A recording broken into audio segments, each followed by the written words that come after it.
قل بفضل الله وبرحمته فبذلك فليفرحوا هو خير مما يجمعون۔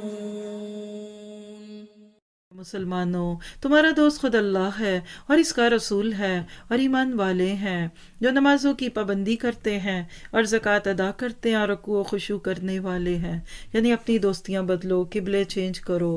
اور جو شخص اللہ تعالیٰ سے اور اس کے رسول سے اور مسلمانوں سے دوستی کرے وہ یقین مانے کہ اللہ تعالیٰ کی جماعت ہی غالب رہے گی۔ یہ مغلوبیت کا احساس ہمارے دلوں سے کوئی نکال کے پھینک دے تو کم از کم ہم سیدھے ہو کے بیٹھ جائیں۔ ہم تو آج کہتے ہیں مسلمان تو کچھ کر ہی نہیں سکتے، یہ تو برے، اور آپ دیکھیے وہ بڑے لوگ بھی مجرم ہیں جو بیٹھ کر اسلام اور مسلمانوں کو برا کہتے رہتے ہیں اپنے بچوں کے سامنے۔ تو کیا سیکھا؟ جاہلیت سے دور رہنے کے لیے مسلمان کن سے دوستی کریں؟ اللہ سے، رسول سے اور اہل ایمان سے۔ اللہ ہماری یہ دوستیاں اپنے اسی رنگ میں ڈھال لے کہ ہم اسی کے اوپر اپنے آپ کو فٹ کر سکیں۔